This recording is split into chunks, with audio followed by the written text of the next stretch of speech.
Arkadaşlar selamünaleyküm. Hepinizden Allah razı olsun. Bu videoyu izliyorsanız mutlaka abone olun ve beğenmeyi unutmayın. Arkadaşlar elimizde son zamanlarda birçok ürün kullandık ama Aspak kadar kaliteli bir ürün görmedik. Çünkü elimizde bunlar zor oluyor arkadaşlar. Yani buradaki amacımız kaliteli ürün kullanıp insanlara tekrarlamaması için arızayı bu şekilde arızamızda elimizde sınırlı sayıda var arkadaşlar. Şimdi aracımızda tornacıya gideceğiz. Tornacıda çıkartacağız arkadaşlar. Bir bakalım bu neden bozuluyor. Size hemen bir tane örnek açın burada. Getirdim. Bakın bu burç bunun içinde, şimdi tornacıya gideceğiz biz. Bu şekilde bunun içinden körükten su alıyor. Su aldığı için de bunun içinde kıtırt var. Kıtırtın olduğu için de plastikler var. Plastik olduğu için zamanla böyle frene bastığınızda ses gelir. Kesinlikle arka amortisörleri falan söktürmeye, rotayana da ihtiyacı yok. Bunu bir değiştireceğiz. Şimdi malzemeyi göster Hamido. Şimdi tornacıya gideceğiz arkadaşlar. Burada bakın bu iki parça. Bunları değiştireceğiz. Tabii ki bunların başka ürün markaları var. İsim vermiyorum ama bundan binlerce taktım. 500-600 araca taktım. Herhangi bir sıkıntı olmadı. Şimdi bakalım araçta neler söktük ve tornacıya gideceğiz. Evet arkadaşlar tornacıya gideceğiz. 2 tane burcumuzu aldık. Al Hamido. Hamido ile beraber bir tornacıya gideceğiz. Evet biraz yoğunluğumuz var. Evet arkadaşlar aracımızı söktük. Aracımızda neler vardı? Bugünkü konu insignia ve arkadaki burç. Getir hemen Devran. Devran demişim Hamido. Hamido bizim tornacı. İbo'nun kardeşi. Şimdi bunları söküp geleceğiz. Ben araçla geleceğim. Sen çap. Hemen oraya gidelim. Sen hemen geliyorsun beraber çıkardık. Tamam? Tamam hadi gidelim. Evet arkadaşlar 2 söküm yerleri var. Bu şekilde buradan vidayı çıkartıyoruz. Buradan da çıkartıyoruz. Alttan burayı çıkartıyoruz ve bilyanın 3 tane vidası var. Şimdi buradaki 3 tane yeri var. Bu şekilde aracımızı bu şekilde söktük arkadaşlar. Şimdi aracımızın zincirini de bitirdik bu arada.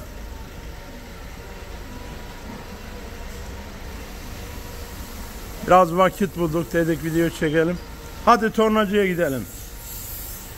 Evet Mustafa abi selamünaleyküm. Nasılsın? Kolay gelsin. Aa burada DSG tüpü varmış.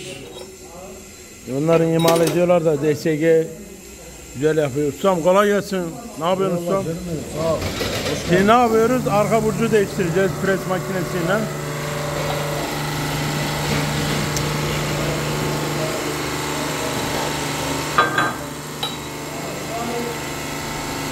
Evet arkadaşlar DSG tipi de bu işe de yarıyormuş.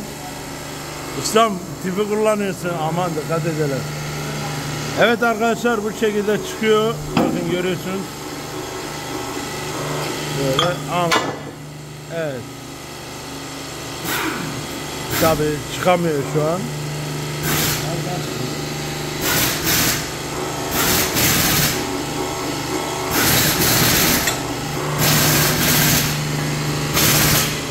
Evet gösterim abi onu. Evet arkadaşlar bu şekilde burcumuzu çıkarttık. Şimdi burada da bunu çağırıyoruz. Hamido. Evet. Ver abi ver.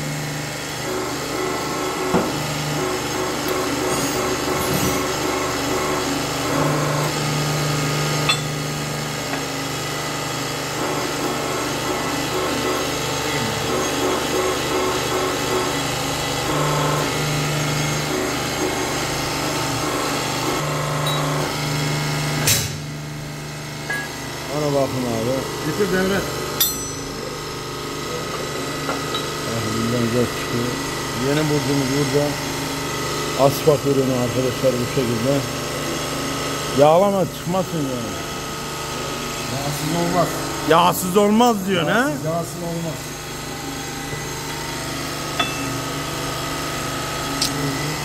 Bakır gresle mi yağlıyor? Arkadaşı nerede?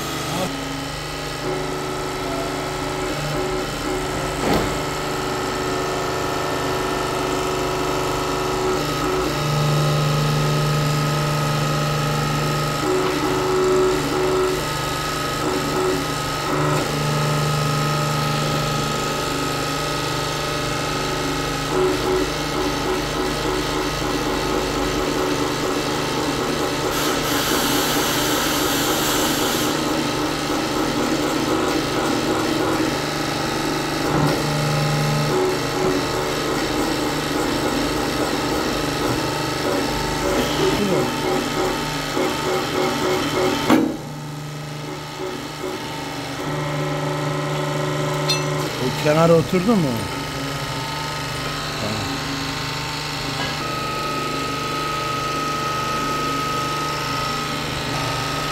Arkadaşlar kısa bir atölyeden size görüntü verelim. Bu fren yağı boşaltıyoruz arkadaşlar. Şimdi atölyedeki yoğunluğu görüyorsunuz. İbo göster bakalım şeyi. Bakın bu arabanın fren yağı bayağı bir kirlenmiş. Bakımda bunları ölçüyoruz. Şimdi buradaki aracımızın burcunu değiştirmiştik. Buradaki de bakım oluyor arkadaşlar. Aracımızda arkadaşlar bu şekilde Audi'miz orada. Aracımızı toparladık. Aracımızın o burçları değiştirdik. Bu şekilde bakın. Size de göstereyim. Arkadaki burcu orijinal şeklinde değiştirdik. Bu şekilde buralarda hallettik. Aracı sökerken şuraları söküyorsunuz. Buradan bu şekilde. Aracımızı toparladık. Evet arkadaşlar kanalımıza abone olmayı unutmayın. Diğer videoda görüşmek üzere. Allah'a emanet olun.